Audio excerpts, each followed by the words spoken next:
네. 여러분 이제 오늘 리더십 강의 이제 두 번째 세션을 시작하려고 합니다. 뭐 이렇게 리더십 강의를 50분씩 3번이나 하냐고 제가 그렇게 얘기했더니만 뭐 한 2번만 그러면 해도 된다고 그래서 제가 2번만 할까 생각 중인데 진도 나가는 걸 봐서 3번 할 수도 있을 것 같습니다. 나름 뭐 아까 전반부 말씀드린 것처럼 리더십에 대한 고민이 리더의 자리에 그냥 이렇게 던져지다 보니까 고민들을 계속 할 수밖에 없었던 상황 속에서 이렇게 형성된 어떤 리더십이 있는 것 같고, 감사하게도 저는 이제 리더십의 어떤 멘토가 되는 되게 좋은 분들을 그래도 하나님께서 몇 분들 이렇게 만나게 하신 것 같아요. 그래서 감사하게 그분들을 통해서 좋은 리더가 되는 것은 저런 모습이구나라는 것들을 그래도 배울 수 있는 계기가 있었던 것 같습니다. 좋은 리더십이 갖춰야 되는 또 중요한 요소 중에 하나가 그 리더십의 멘토가 이제 누구인가, 그리고 이제 먼저는 그런 리더십의 멘토가 있는가 하는 부분이 굉장히 중요할 것 같아요. 저에게는 저희 아버지가 목회자로서도 아버지로서도 저는 굉장히 제가 존경하는 정말 저런 목회자가 또 있을까?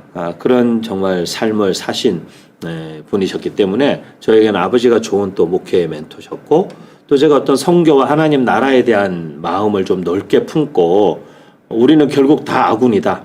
그분이 저한테 제 20대 청년 시절에 그 선교사님이 저에게 말씀하시더라고요. 필드에 나가면 우리가 지금 전방에서 날아오는 총탄, 포탄 맞으면서 싸우는 필드에 있는 선교사들끼리 서로 반목하고 단체가 달라서 파송 교단이 달라서 서로 간에 경쟁하고 하는 그게 얼마나 비성경적인가. 결국 우리는 다 아군인데, 그 말씀 한마디가 또 저에게는 선교의 어떤 현장에서의 그 관계성과 리더십에 대한 눈을 또 이렇게 많이 열어줬던 것 같습니다. 그래서 제 인생에 이렇게 좋은 영향력을 주신 어른들이 계신다라는 게 굉장히 감사한 일인 것 같습니다. 그래서 그런 어떤 리더십의 멘토를 손에 꼽을 수 있는가 한번 생각해보세요. 뭐 많을 필요는 없습니다. 5손가락 안에만 꼽아도 뭐 1분도 좋고 2분도 좋고 3분도 좋고 이렇게 꼽을 수 있는, 그리고 멘토라고 말할 수는 없더라도 내 삶에 좋은 영향을 주신 분들. 그래서 뭐 아마 이런 뭐 필립 얀시나 이런 사람들도 그런 책을 썼죠. 이렇게 자기 뭐의 스승이 되는 내 영혼의 스승들 같은 이렇게 우리에게 좋은 영감과 영향을 준 사람들. 물론 이제 살아계시는 분들뿐만이 아니라 돌아가신 분들도 좋은 멘토가 될 수 있죠. 그래서 좋은 리더가 되기 위해서는 좋은 리더십의 멘토가 있어야 된다라는 것도 중요한 내용인 것 같습니다. 그래서 내게 리더십의 영향력을 주는, 그러니까 리더십이 영향력인데 내가 리더의 자리를 기꺼이 또 섬기고 그 자리에 있도록 내게 영향을 준 누군가. 우리가 물론 주님께 가장 많은 영향을 받고 말씀의 영감, 성령의 영감을 받지만 또 어떤 분들을 통해서 주님께서 우리에게 말씀하시고 우리를 그 자리로, 그 역할로, 그 삶으로 이끄시는 분들이 또 있죠. 그런 통로가 되는 분들. 그래서 저는 리더십의 좋은 멘토들을 만나라, 그리고 찾아라. 젊은 목사님들이시면, 사역자들이시면 좀 그런 좋은 멘토들을 빨리 20대, 30대에 만날수록 여러분의 삶의 길에 그분들이 좋은 가이드가 되어 주실 수 있고, 그리고 지금 이제 우리가 뭐 40, 50대라 할지라도 70대, 60대 이런 좋은 어른들을 어른들이 계신다라는 것은 굉장히 우리에게 복이죠. 제가 뭐 돌아가신 어르신 중에 우리 한국교회 산 역사 같으셨던 고 방지일 목사님 같은 분, 104세에 소천하셨잖아요. 근데 방지일 목사님이 이제 한 98 이 정도 될 때부터 이제 제가 만남이 시작되고 교제가 됐던 것 같아요. 그래서 많이 사랑도 받았고, 제가 2010년도에 강남에서 역삼동에서 이름 없는 교회라는 네임리스 커뮤니티 철치라는 교회를 개척할 때에도 방지일 목사님이 툭 던지신 한 말씀이 사실은 교회 이름에 결정적인 영향을 줬어요. 그래서 저희 교회 설립 예배할 때 방지일 목사님 오셔서 말씀을 전해주시기로 하셨는데, 설립 날짜도 다가오고 예배도 다 세팅이 되고 장소 다 준비됐는데 교회 이름을 결정을 못 하겠는 거예요. 그래서 이 교회 이름을 결정을 못 해가지고 이거 어떡하나. 근데 하나님께서 고린도후서 6장에 있는 말씀, 무명한 자 같으나 유명한 자요, 가난한 자 같으나 많은 것을 가진 자요, 아무것도 없는 자 같으나 모든 것을 가진 자로다. 그 말씀을 이제 주시면서 그런 교회가 되라. 그런 마음을 주셨는데, 이제 방진우 목사님 모시기 전에 이제 만나서 식사하고 교제하다가, 목사님 이제 날짜가 얼마 일주일도 남지 않은 것 같은데 교회 이름을 아직 못 정하겠어요. 그랬더니만 목사님이 이렇게 쳐다보시더니 그냥 그러면 이름 없는 교회 하라고 이러시는 거예요. 그 이북 사투리로. 이름 못 정하겠으면 이름 없는 대로 하면 되지 뭐. 그러시는. 근데 그 순간에 그 이름 없는 대로 하면 되지라는 그 말씀이 고린도후서 6장하고 딱 맞아떨어지는 거예요. 그래서 무명한 자 같으나 딱 맞아떨어지면서 그래. 이름 없는 교회 하자. 예수 그리스도의 이름 말고는 교회 이름, 사람 이름, 목사 이름 별로 중요하지 않은 교회. 그런 교회 하자. 그리고 교회 이름이 무슨 브랜드도 아니고 그런 게 아니라 정말 이름 없이 섬기고 그냥 이렇게 하자. 그냥 그런 한 말씀씩 이렇게. 그리고 말씀 나누면서 2박 3일, 3박 4일씩 함께 봉화 영수원에 들어가서 목사님 발밑에 앉아서 말씀 같이 공부할 때도 그냥 이렇게 던지시는 그 말씀이 이렇게 확 와서 꽂히는 거죠. 진짜 저렇게 말씀에 완전히 헌신하고 말씀에 매여서 어디 앉으시든 예배하시고 말씀 가르치시고 그냥 앉아서 입만 여시면 말씀 가르치시는 그 어른의 모습에서 정말 많은 영향을 받았죠. 그런 그 어떤 영향을 받은 그런 어른들이 있다라는 게 우리 삶에는 사실 굉장히 중요한 부분입니다. 그래서 리더십의 다양한 요소들을 우리가 함께 생각해 보는데 그 중에 있어서 특별히 이제 리더십의 좋은 멘토들을 좀 우리가 찾고 만나는 것 굉장히 중요하다는 말씀을 드리면서 그 다음 이제 챕터로 넘어가도록 하겠습니다. 그 리더십을 이제 이야기할 때 교회에서 특히 이제 목회 리더십을 이야기할 때 이렇게 보면 그 성도들이나 청년들을 만나보면 그들이 갖고 있는 리더들에 대한 불만이 있어요. 근데 그 불만의 어떤 내용들을 보면 그런 내용들이죠. 갑자기 이렇게 예를 들면 친구들끼리 이제 청년들이 주로 이제 청년으로 같이 지내다가 어떤 친구들이 신학교로 이렇게 가잖아요. 그러면 이제 청년들이 그 신학교 간 청년을 볼 때 되게 웃기는 거죠. 왜냐하면 분명히 뭐 작년까지 같은 청년이었는데 갑자기 신학교 가더니만 이제 목에 힘이 들어갔다는 거죠. 그리고 이제 그 목소리가 이렇게 홀리 보이스 이렇게 거룩한 톤으로 이제 바뀌고 막 사역자처럼 어깨에 이렇게 힘주고 이렇게 양복 입고 막 교회 와가지고 그 작년까지만 해도 이렇게 막 반바지 입고 이렇게 같이 예배 오던 친구가 갑자기 이제 막 양복 입고 넥타이 메고 와서 이렇게 막 폼을 잡는 걸 보고 이제 친구들이 볼 때는 되게 웃기는 거죠. 야, 쟤 뭐 저거 막 이런 그런 거죠. 그런 것들. 그리고 이제 갑자기 이제 전도사 되면은 이제 좀 죄송합니다 우리 전사님들. 근데 이제 전도사 되면 갑자기 우리가 뭔가 된 것 같은 또는 이렇게 막 그 안수 받으면 이제 드디어 신학교를 졸업하고 이제 안수를 확 받고 이렇게 막 그 무릎 꿇고 앉아서 이제 목사님들이 머리에 손 얹고 안수기도 확 해주시고 목사 가운을 확 입는 순간 막 무슨 엘리야의 겉옷을 입은 것 같은 이런 착각에 우리가 이제 빠지게 되죠. 빠지게 되는데 그런 어떤 측면에서 이 목회자들이 그 리더십의 그 단계를 이해하는 것이 굉장히 중요하고 필요하다라는 생각을 하게 됐어요. 그래서 이제 그 리더십의 단계에 대해서 이 세상에 많은 어떤 방법론과 어떤 이론들이 있지만 제가 볼 때는 그래도 목회자이고 그래도 가장 잘 핵심적인 내용을 잘 정리했다.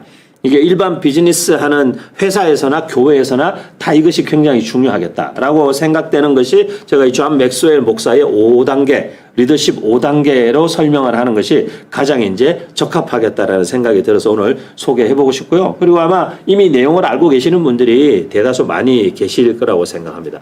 이제 첫 번째, 가장 소위 말해서 이제 하위 단계 리더십이 뭐냐면 직책이 주는 어떤 의무 때문에 리더를 따르게 만드는 것이죠. 소위 말하면 이제 낙하산 같은 거죠. 그래서 갑자기 뜬금없이 능력도 없고 실력도 없는데 낙하산처럼 이렇게 어느 자리에 꽂히면 리더는 자기 스스로가 막 자기가 뭐가 된 것처럼 착각하고 또 이제 따르는 사람들은 그러면 그런 사람을 보고 어떻게 했어요? 이 사람이 누군지도 모르지만 어쨌든 윗사람이고 자기의 인사 고가를 쥐고 있거나 생사 여탈권을 쥐고 있다고 생각하니까 그냥 어쩔 수 없이 의무감에서 따른다는 거죠. 그런 어떤 지위형 리더십이라고 하죠. 그래서 직책이나 지위에서 자기의 어떤 정체성이나 자존감을 가지는 찾는 리더들의 문제거나 또는 그런 직책이나 지위 때문에 어쩔 수 없이 따르는 사람들, 이런 리더십의 구조는 상당히 하위 리더십에 속한다는 거죠. 교회로 예를 들자면 내가 목사인데 이거죠. 내가 목사니까 이 교회 내가 담임인데 이제 이거죠. 부교육자들 보면서도 야 내가 담임 목사인데 너네 내 말 안 들어? 그거 제일 위험한 발언입니다. 저는 이제 목회하시는 목사님들에게 꼭 제가 부탁드리고 싶은 거, 그리고 리더들에게 꼭 부탁드리고 싶어서 리더들이 절대로 해서는 안 되는 말 중에 하나가 내가 리더인데 그 말이에요.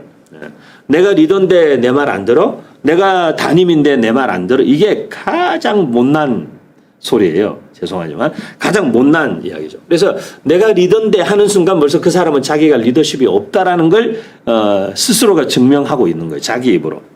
내가 목사인데 왜 성도들이 말을 안 듣지? 그거는 굉장히 하위, 굉장히 초보 리더십의 사실 수준이라는 거죠. 그래서 어떤 타이틀을 갖고 있기 때문에 사람들이 나를 따른다? 그걸로는 사실 건강한 리더, 그리고 영적인 영향력 있는 리더십을 발휘하기가 어렵다. 그래서 그 정도 수준의 리더십에서는 좀 빨리 벗어나야 되겠다. 그 다음에 이제 두 번째 단계의 리더십은 관계 리더십이에요. 관계. 그러니까 관계 리더십이 관계성이 탁월해서 이런 게 아니라 관계 때문에 어쩔 수 없이 그런 뉘앙스가 좀 더 강한 관계 때문에 따른다는 거죠. 물론 그 안에서 이제 뭐 관계가 좋아서 같이 하니까 야 기대가 있죠. 야 우리가 같이 하면 재밌을 것 같지 않아? 야 우리 같이 하면 좋을 것 같아. 이렇게 했는데 막상 시작해서 일을 해보니까 이제 그 안에서 막 서로 간에 차이점, 갈등 이런 것들이 생기죠. 사실 뭐 교회 개척이나 목회도 우리 그렇지 않아요? 막 이렇게 성도들하고 이렇게 뭐 어느 교회에서 있다가 또는 바깥에서 만나고 교제하면서 했는데 야 우리 같이 개척하면 좋을 것 같아요. 막 목사님 개척하시면 제가 그 교회 갈게요. 막 목사님 저 개척 멤버 하겠습니다. 그리고 막 우리 같이 개척해서 정말 아름답고 놀라운 교회를 해봐요. 막 이렇게 막 친해서 부목사 시절에 그러고 이렇게 막 청년 사역하면서 해서 이제 그 친구들하고 나와서 개척했는데 막상 개척해서 보니까 서로 이제 막 다른 거죠. 갈등이 일어나고 서로 간에 이제 뒷담화가 시작되고 그런 거죠. 시간이 점점점 지나면서 사실은 이제 사기도 저하되고 팀워크도 점점점 깨지고 무너지고 이제 그런 거죠. 그래서 그냥 단순히 친해서 따르는 리더십으로는 지속성, 오래 가기 힘들다라는 거죠. 그래서 처음에는 그 목사님 좋았으니까 청년 시절에. 근데 청년 때 좋았던 목사님이 있고 결혼하고 나서 또 따를 수 있는 또 어떤 영적인 영향력이 다르고. 그러니까 내가 예를 들어서 제가 청년 목회를 사실 거의 25년, 30년 가까이 했으니까 제가 20대 청년들을 가르쳤단 말이에요. 그런데 10년이 지나니까 이 친구들이 30대가 됐어요. 그리고 결혼을 했어요. 그리고 자녀가 있어요. 그러면 이 친구들하고 관계성에 있어서 이 친구들이 필요로 하는 것들이 달라지잖아요. 그러면 싱글일 때와 직장인일 때와 결혼해서 가정을 갖고 있는 친구들에게 각각 사실 다른 것들을 공급해줘야 되는 필요가 그들에게는 있는데 20대 때 막 싱글일 때, 나도 싱글, 그도 싱글일 때 청년들이 만나서 막 같이 밥 먹고, 수양회 다니고, 뭐 단기 선교 다니고, 막 같이 함께 하던 시절에 만나서 너무 좋았어. 그런데 이제 나이가 들면서 목사님도 그렇게 할 수 없고, 성도들도 그렇게 할 수 없는 상황이 되니까 그 다이나믹이 떨어진 거예요. 그 재미가 떨어지면 이제 이 공동체 자체의 위기가 찾아오는 거죠. 사실 저는 이제 청년들과 함께 교회를 개척한 목사님들이 이런 과정을 지나가면서 교회가 공중분해되거나 어려움을 겪거나 교회의 힘이 훅 빠져서 주저앉는 교회들을 굉장히 많이 봤어요. 청년들 데리고 막 으쌰으쌰해서 재밌게 막 20대 청년부에서 함께 재밌었으니까 개척했는데 시간이 지나면서 취업하고 결혼하고 또 목사님도 가정이 생기고 자녀가 생기고 현실적인 일들이 막 일어나고 이렇게 하면서 서로 간에 옛날 같은 관계성이 되지 않을 때 교회를 떠나고 그리고 그 공동체 자체가 막 휘청거리는 교회들을 많이 봤기 때문에 사실은 이 관계성 때문에 따르는 리더십도 그렇게 건강하거나 오래 가기는 힘들다라는 것이 굉장히 중요합니다. 그다음에 이제 세 번째 단계의 중요한 부분은 어떤 성과형 리더. 그 조직이나 그 공동체 또는 그 목사님이 어떤 탁월한 어떤 뭔가가 있어가지고 뭐 예를 들면 뭐 이렇게 저 같으면 뭐 이렇게 뭐 책도 몇 권 쓰고 또는 뭐 그분이 이렇게 뭐 집회도 뭐 많이 다닌다든지 아니면은 뭐 그분이 개척해서 했는데 얼마 안 돼서 막 사람들이 뭐 몇십 명, 뭐 200명 모였다든지 뭔가 이렇게 그런 성과들을 보고 이렇게 또 쫓아오는 사람들이 있죠. 쫓아와서 뭐 여기서부터는 그래도 그렇게 막 이렇게 중간에 팀 다이나믹이 떨어지거나 어떤 역동성이 떨어질 가능성은 사실은 없어요. 이 정도 단계 리더십까지만 가도 이제 여기서 탄력이 붙을 수 있는 가능성이 제가 볼 때는 꽤 있죠. 왜냐하면 어떤 결과들이 보이기 때문에. 근데 이제 어떤 비전을 제시하고 함께 꿈을 품고 함께 시작했는데 관계성 때문에 시작했는데 어떤 성과나 결과들이 보이지 않는 시간들이 점점점 길어지면 이제 힘이 떨어지죠. 이렇게. 힘이 떨어지고 그런 부분들이 있기 때문에 사실 성과를 낸다라는 것이 꼭 나쁜 것은 아니에요. 리더십의 성숙한 과정에서는 지위나 이런 것들이 아니라 사실 이런 것들을 뛰어넘는 사람들과의 진정성 그리고 정말 그가 또 실제로 증명해내야 되는 어떤 목회적인 어떤 자기 나름의 어떤 성취와 어떤 교회의 크고 작은 다 다르겠죠. 성도를 많이 모으고 이런 것이 아니라 우리 교회가 추구하는 비전이 어느 정도 가시화되는 것들이 눈에 보여지는 것들 이런 요소들이 리더십의 성장과 공동체의 성장에는 조직의 성장에는 굉장히 중요한 요소로 작용한다는 것이죠. 그래서 그런 어떤 부분들이 바로 이제 세 번째 성과형 리더십이라고. 그래서 조직 그 리더가 이 조직을 위해서 헌신하고 리더가 이 조직을 이끌어가는 데 있어서 어떤 결과들이 보여지기 시작할 때 사람들은 사실 격려를 받고 함께 힘을 얻고 이런 것들이 일어난다는 거죠. 그다음에 이제 네 번째 단계가 이 리더가 자기만의 탁월함이 아니라 함께하는 사람들을 성장할 수 있도록. 그리고 함께하는 사람들도 그런 리더들로 1단계를 거쳐 2단계, 3단계 이렇게 리더로 성장해 갈 수 있도록 돕느냐 돕지 못하느냐가 이 리더를 4단계 리더로 올리느냐 못 올리느냐를 결정한다는 것이죠. 뭐 사실 우리 성경적으로 놓고 보면 뭐 다 아는 얘기예요. 우리 예수님의 어떤 리더십을 보면 1단계에서부터 5단계까지 다 가 계세요. 다 그분이 자기가 하나님의 아들이라는 어떤 지위를 가지고 사람들에게 막 이렇게 그렇게 하지 않죠. 사실 자기 스스로는 굉장히 겸손하게 세례 요한에게 가서 세례를 받으시고 그 앞에 가서 이렇게 무릎을 꿇고 하는 분이시죠. 하지만 하나님께서 이는 내 사랑하는 아들이요. 그리고 그가 외치는 메시지가 단지 말만으로 이루어진 것은 아니죠. 예수님의 제자들을 보면 뭐 예를 들어서 예수님 마지막 잡히시던 날 밤에 보면 뭐 베드로 같이 이렇게 막 의리로 막 칼 빼가지고 근데 그런 관계성만으로 사람을 따르는 데에도 한계가 있다는 거죠. 십자가를 지는 데까지 가는 데는 오히려 한계가 있죠. 그래서 리더가 1단계, 2단계, 3단계, 4단계 이렇게 성장해 가면서 같이 팔로워들도 함께 1단계, 2단계, 3단계, 4단계로 성장해 가도록 하는 리더가 4단계 리더로 굉장히 탁월한 사람을 키우는 리더. 소위 말하면 제자를 양육하는 리더. 그래서 그 제자가 또 다른 제자를 양육하는 리더가 되고 하는 것이 사실 우리 기독교 사역과 우리 목회에서도 굉장히 중요한 요소죠. 여기까지 갈 수 있는가? 여기까지 갈 수 있는가? 4단계 리더십까지만 가도 사실은 굉장히 탁월한 리더라고 불릴 수 있어요.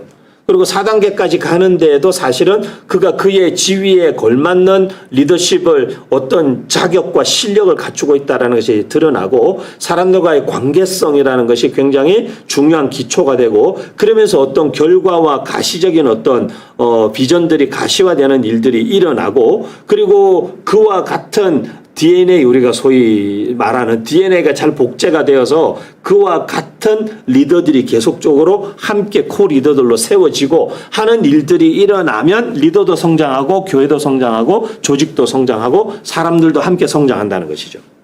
여기까지 이제 우리가 함께 쭉 함께 갈 수 있느냐.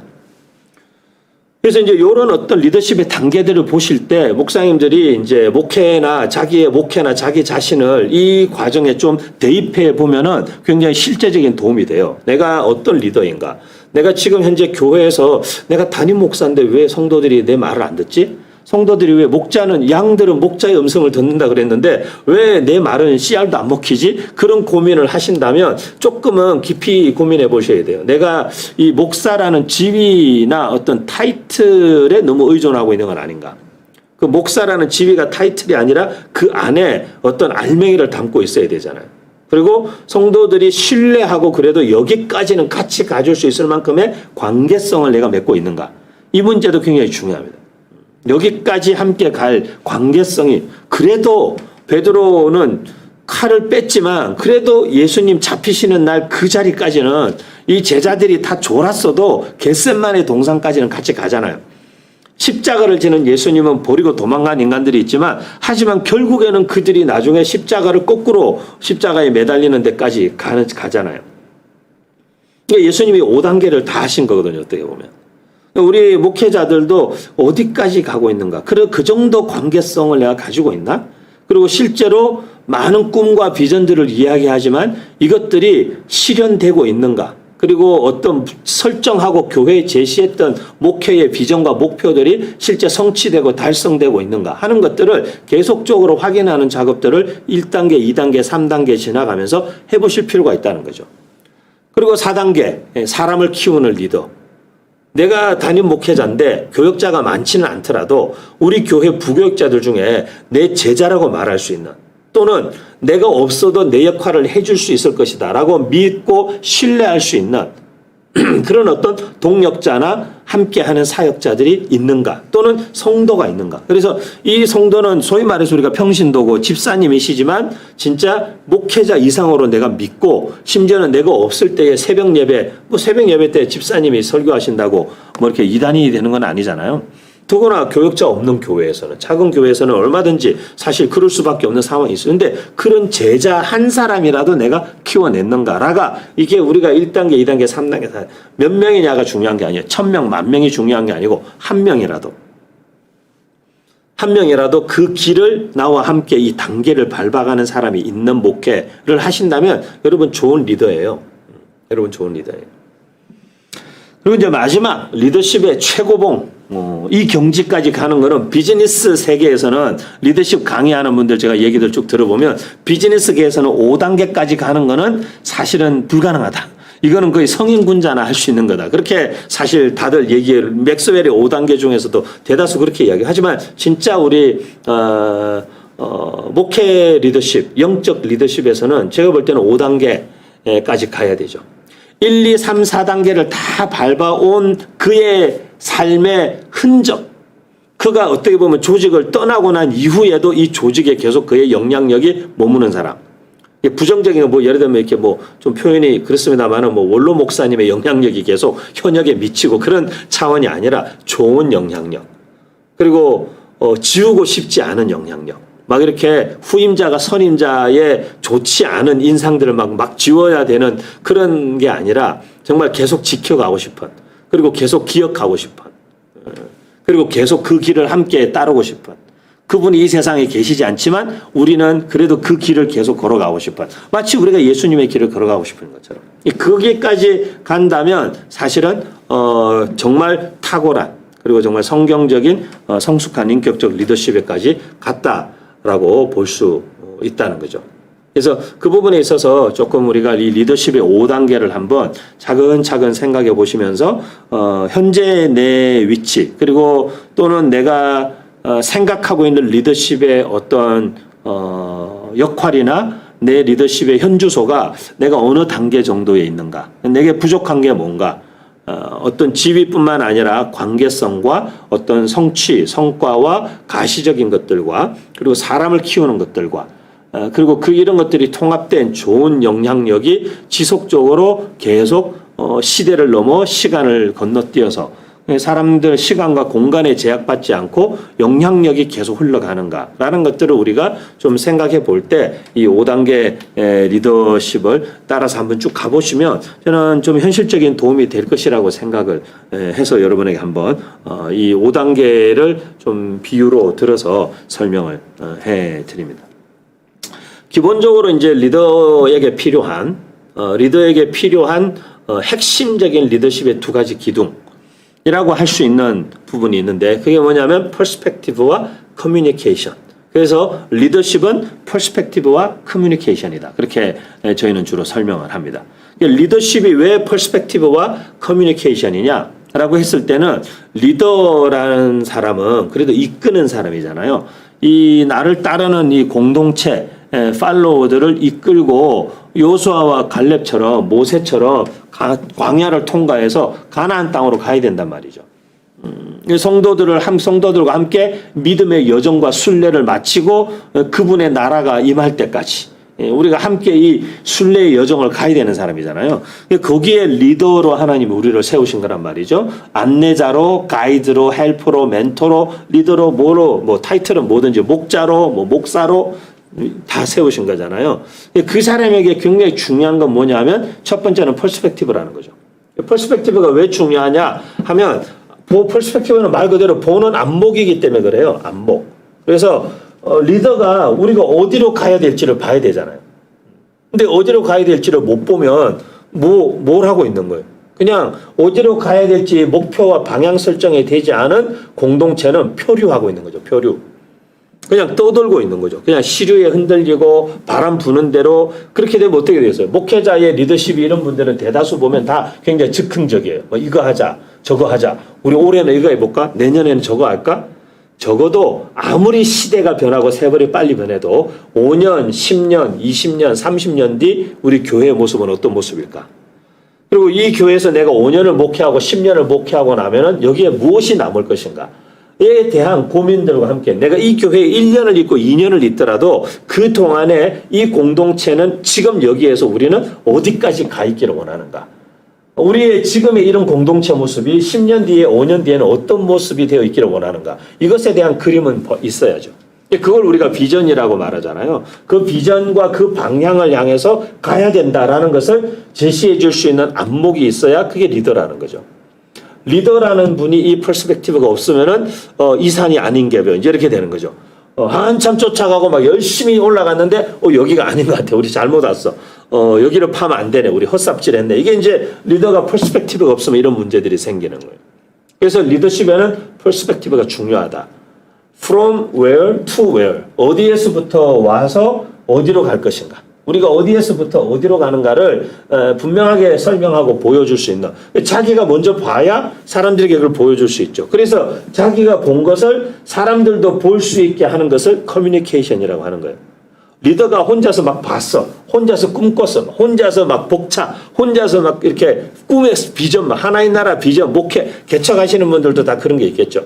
교회를 시작하거나 또는 어느 사역지에 부임하면 이런 막 열정이 있을 수 있잖아요. 내가 어떤 막 비전, 이 교회를 막 부흥하고 성장시키고 그런 꿈 솔직히 다 한 번씩은 가져보시잖아요. 우리가 현실에 다 이제 순응해서 그렇지 처음부터 뭐 나는 이 교회 와서 부흥 성장 관심 없어. 나는 뭐 계속 뭐 그냥 되는 대로 할 거 이런 분은 없잖아요. 다 가져봤는데 현실적으로 안 되는 경우가 많죠.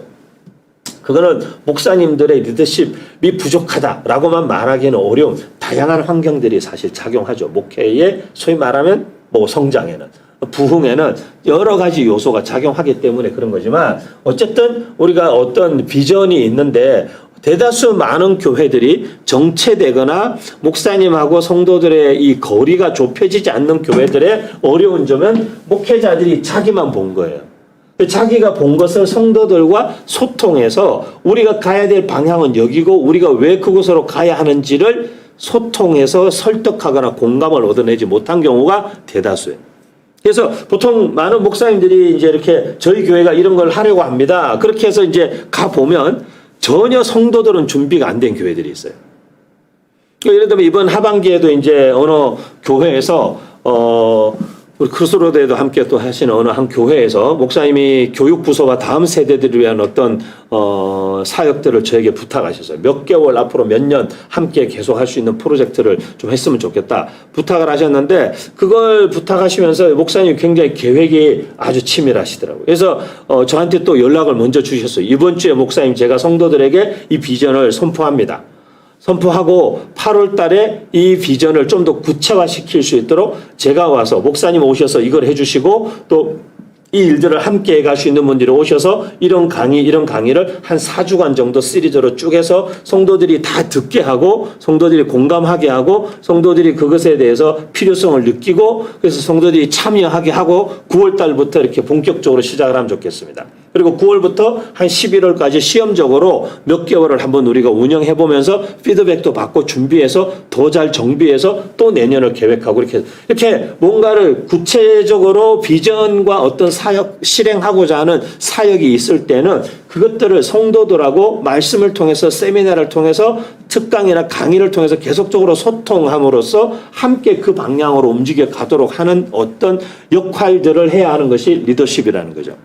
그래서 리더십에는 이 퍼스펙티브, 보는 것과 커뮤니케이션, 함께 그것을 공유하는 거죠. 소통을 통한 공유하는 것이 굉장히 중요하다. 그래서 리더십의 가장 핵심적이고 본질적인 두 요소, 두 기둥은 퍼스펙티브와 커뮤니케이션이라고 할 수 있다라는 것을 꼭 기억하시면 좋을 것 같아요. 그리고 앞으로도 계속적으로 제가 리더십을 설명하면 사실 퍼스펙티브와 커뮤니케이션이라는 요소가 지속적으로 계속 등장 할 겁니다. 그럼 이제 퍼스펙티브라는 것은 보는 것인데 이 보는 것과 관계된 네 가지 단어를 제가 제 만남이라는 한국 역사책에서도 설명을 했는데 보는 것과 관계된 단어가 있어요. 먼저는 시력. 이게 다 이제 볼 시자로 시작하잖아요. 시력. 비전이 우리나라 말로 바로 번역하면 안경점에서는 비전이라는 게 시력이죠. 시력. 눈으로 보는 거예요. 근데 이거는 외형, 겉을 보는 거죠. 겉을 보는 거고 두 번째는 시선이에요. 시선은 마음을 보는 것. 마음으로 마음을 보고 느끼는 거예요. 예를 들면 우리가 하나님의 눈길을 시력이라고 하지 않잖아요. 하나님의 시력이 좋아서 우리 마음을 보시는 게 아니죠. 하나님의 시력이 좋으셔서 우리의 마음의 중심을 보는 게 아니죠. 하나님이 우리의 마음을 보실 때는 하나님의 마음으로 보는 거죠. 그리고 우리가 하나님을 본다라고 할 때 사실은 이 눈으로 하나님을 보는 게 아니잖아요. 영으로 보는 거고 마음으로 보는 거죠. 그래서 우리가 이 마음과 마음이 마주칠 때는 시선인 거죠. 마음의 눈길. 시선인 거죠. 그래서 시선은 마음과 그 안을 보는 거죠. 내면. 그럼 이제 시각이라는 게 있어요. 시각. 시각은 본질을 보고 꿰뚫어 보고 그래서 그 너머, 겉으로 보이는 현상 그 너머, 그 뒤를 볼 수 있는. 그래서 현상에 현혹되지 않고 본질을 뚫어봄으로써 가야 할 길을 찾거나 문제의 핵심을 파악하거나 본질을 찾아내는 것. 그게 시각이라는 단어예요. 그 다음 네 번째는 이제 시야라는 단어가 있죠. 이거는 이제 좀 폭넓게 본다. 어떤 문제나 사안이나 상황이나 자기 자신이나 형편이나 사람을 볼 때 아주 편협하고 단편적으로 보지 않고 좀 이렇게 폭넓게 다양성을 인정하고 이렇게 폭넓게 본다는 거죠. 그래서 이런 문제를 다각도에서 본다. 이런 관점에서 보면 이렇게 볼 수 있는데 이쪽에서 보면 또 이렇게 볼 수 있겠고 여기서 보면 이렇게 볼 수 있겠고 10년 전에는 이것이 그랬는데 10년이 지난 지금은 이럴 것 같고 앞으로 10년이 더 지나고 나면 이거는 또 다른 이야기겠구나. 또 다른 생각과 관점에서 볼 수 있겠구나. 라는 조금 여유 있는 넉넉함이죠. 그래서 이런 보는 것에는 이런 소위 말해서 종합적인 그리고 입체적인 안목이 우리 목회자들 특히 리더십에게는 필요하다는 거예요.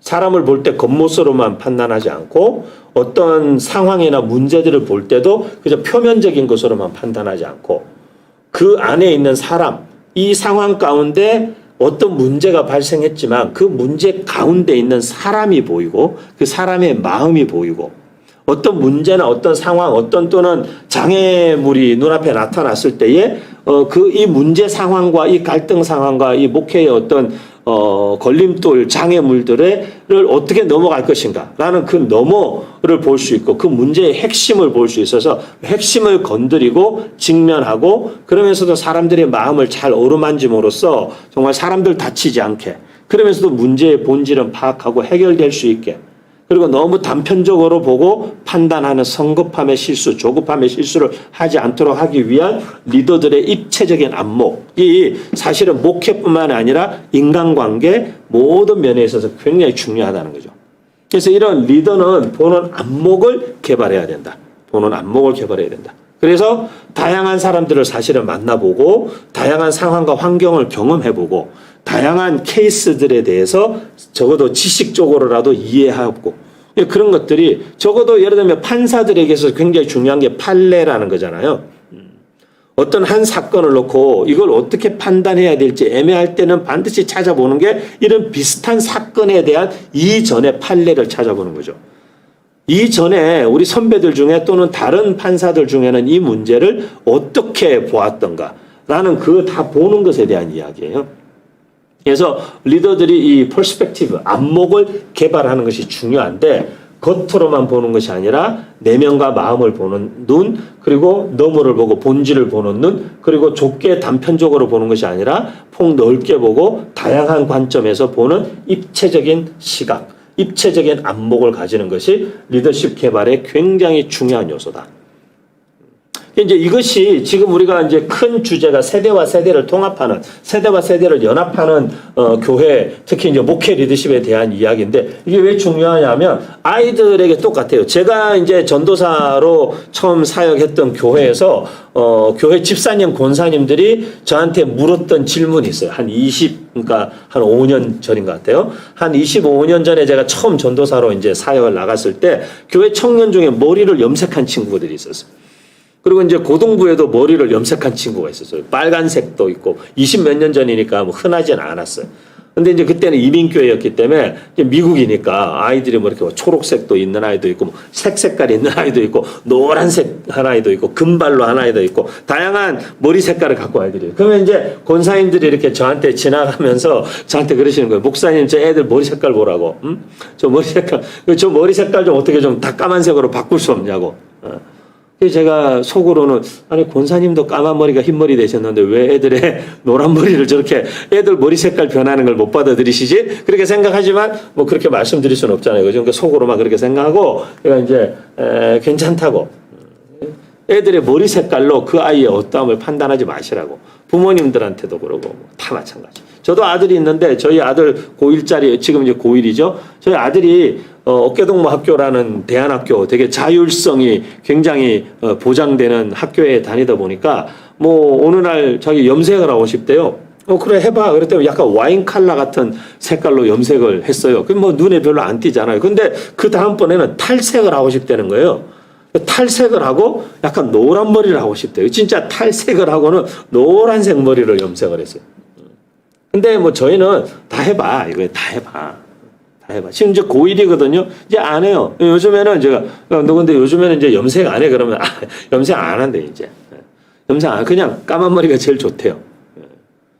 다 달라요. 그리고 뭐 공부도 그냥 뭐 안 해도 돼. 하지 마. 막 중학교 3학년이 될 때까지 공부 안 해도 돼. 괜찮아. 대학교도 안 가도 돼. 진짜 하나님이 너한테 원하시는 게 뭔지 알고 네가 그 길을 가면 대학 가든 안 가든 아빠 엄마는 관계없어. 공부 안 해도 돼. 하지 마. 계속 했는데 중3 마칠 무렵에 자기 스스로가 공부를 하고 싶대요. 지금은 고1인데 공부를 엄청 열심히 해요. 새벽 1, 2시까지 공부하고 막 숙제하고 과제하느라고 그 밤을 새는 날도 있고. 그런데 그걸 하는 거죠. 잠자는 시간을 막 줄여서 막 한 학기 내내 그렇게 공부하고 여름에 썸머스쿨 듣고 엄청 열심히 공부해요.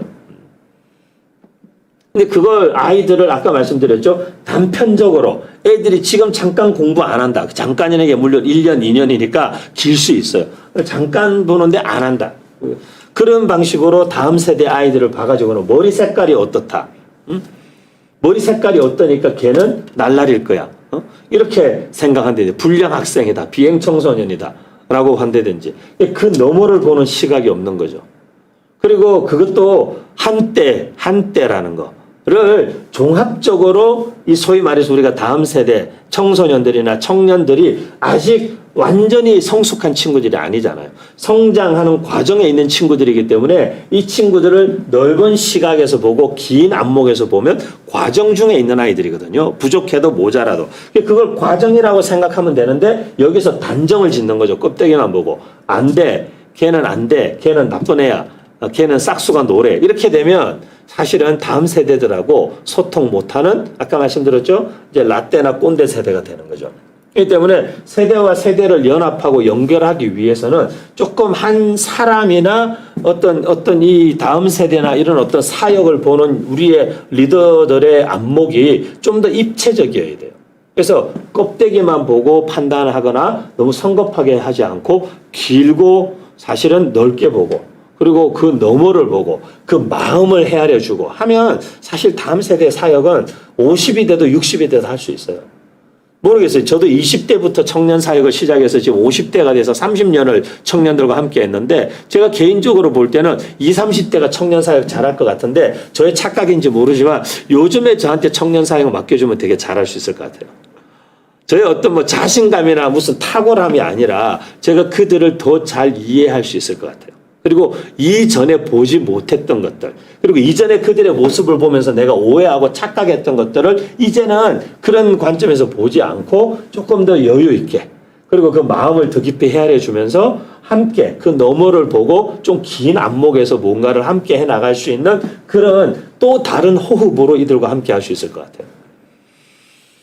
지금도 그래서 현장을 떠나지는 못하고 계속 청년들을 만나고 함께 말씀 나누고 그런 또 관련된 여러 사역들, 대안학교 이런 사역들을 계속 할 수 있는 것 같아요. 아이들하고 소통하기 힘들면 아이들하고 특히 줌으로 역사 인문학이라는 주제로 아이들하고 수업한다는 게 중고등학생들하고 쉽지 않거든요. 그런데 이 아이들과 함께 계속 소통하고 아이들이 그 소통하면서 정말 한 학기 동안 계속 주고받는 대화, 그 아이들의 마음을 이해하고 헤아리고 이야기와 말과 강의 속에서 이 마음을 터치해주고 하면서 수업을 들었는데 아이들의 내면의 생각의 변화가 일어나고 성품과 신앙에도 변화가 일어날 수 있도록 아이들을 돕는다는 게 너무 보람 있는 일이잖아요. 그렇게 통해야 그 다음에 무슨 사역이라는 걸 계획을 할 수 있는데 우리는 아까 말씀드렸죠. 이해와 공감이 먼저지 사역이나 어떤 프로젝트가 먼저가 아니에요. 항상 사람이 사역보다 먼저죠. 그것을 하기 위해서는 이런 종합적인 입체적인 시각, 안목으로 사람을 이해하고 다음 세대를 보고 어떤 사역을 계획하고 보는 것이 굉장히 중요하다라는 것을 꼭 말씀드리고 싶고요. 두 번째는 이제 커뮤니케이션이죠. 소통.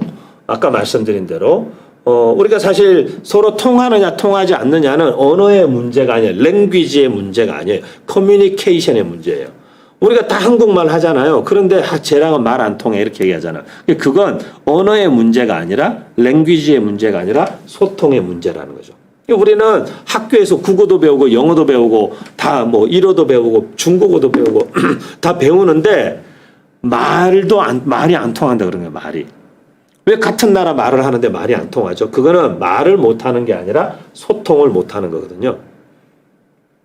많은 목사님들도 제가 이렇게 저는 여러 교회들을 다니면서 말씀 전하는 일을 이번 여름에도 7월 8월 중에 전국에 다니면서 말씀을 계속 코로나 시즌이지만 그래도 이번 여름에는 다들 이제 못 참겠다 해야 된다 그래서 그런지 청년들 이런 집회가 이번 여름에는 많이 있는 것 같아요. 그런데 여러 교회들을 다니면서 보기 때문에 이렇게 보면 그 목사님들이 이 청년들이나 청소년들하고 그 담임 목사님이 성도들하고 또는 담임 목사님이 부교육자들하고 또는 부교육자가 성도들하고 주일학교 교사들하고 또는 부교육자가 담임 목사님하고 소통이 되느냐 안 되느냐가 딱 보여요. 가서 보면.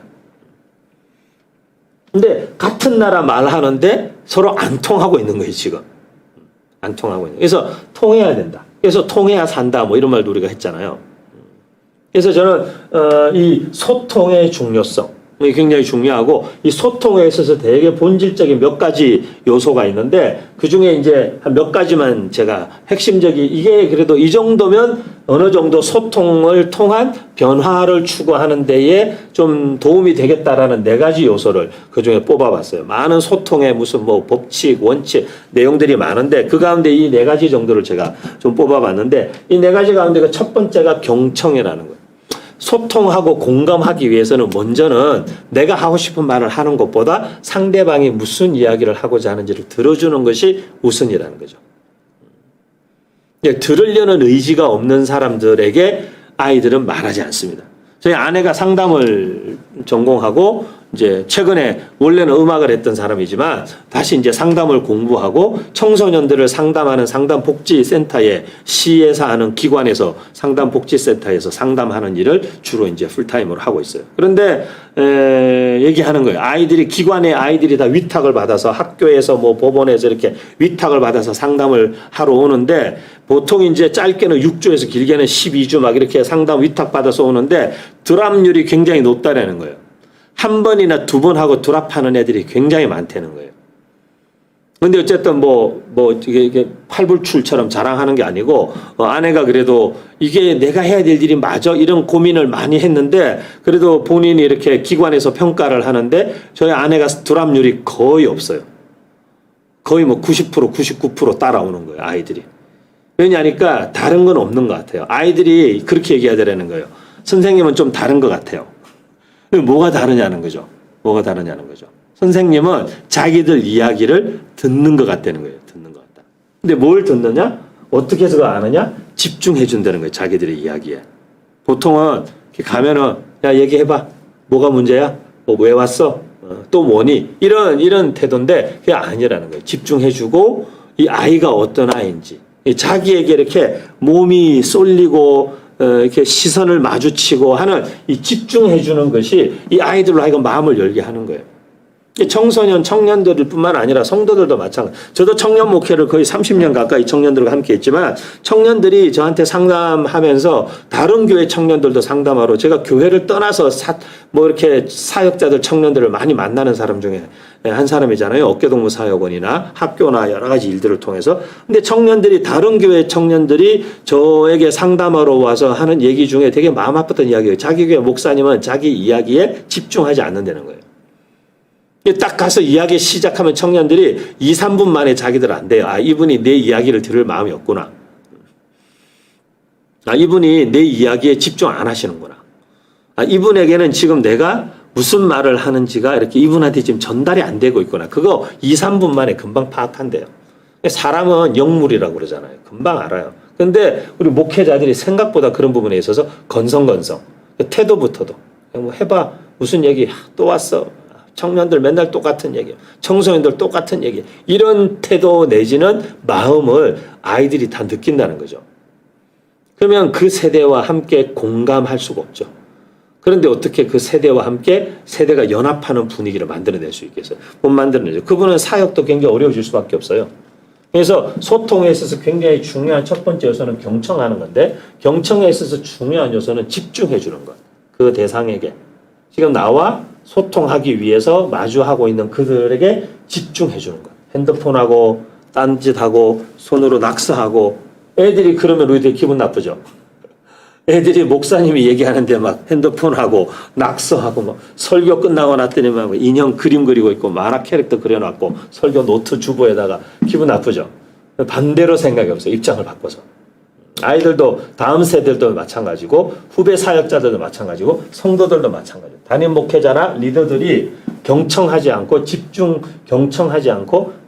주지 않고 듣는 이야기에 적절하게 반응해 주지 않으면 마음을 닫는 거죠. 안 듣는구나. 들을 생각이 없구나. 이야기해도 소용없겠구나. 그러면 기대치도 낮아지고 마음도 닫히고 그러면 두 번 다시 찾아오지 않습니다. 특히 청소년, 청년들은 그런 사람에게 두 번 다시 찾아가지 않습니다. 우리 전사님은 말이 안 통해요. 한 번 하자면 끝납니다. 제가 다음 세대 사역에 있어서 청소년, 청년, 교사들이나 리더들에게 강조하는 첫 번째 다음 세대 사역의 중요한 첫 번째 그 요소가 뭐냐면 아이들의 마음으로 오더라. 그런데 아이들이 마음을 닫아버리게 만들지 않아요. 다시 여는 데는 10배의 노력이 필요합니다. 그리고 빌어야 됩니다. 아이가 기억하고 있는 그 상황과 사실에 대해서 빌어야 됩니다. 내가 세 번째 존중, 인정해야 됩니다. 그때 내가 목사님 너무 피곤해서 그랬나 봐. 너무 미안하다. 진짜 미안해.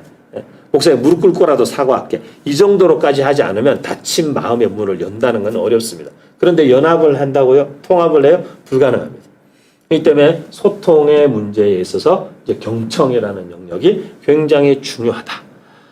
라는 정도까지 하고 오늘 두 번째 세션까지만 하고 그만하려는데 아직 남았습니다. 문제 이 다음에 아마 한 페이지 정도 더 남은 것 같은데 이제 마지막 10분 쉬었다가 4시부터 50분 동안 마지막 세션에서 마무리하도록 하겠습니다. 여러분 긴 시간 함께 해주시고 계신 분들 감사하고 또 마지막 시간에 좀 우리가 마무리 잘 할 수 있도록 또 10분 뒤에 한 4시에서 4시 1분 사이에 저희 만나도록 하겠습니다.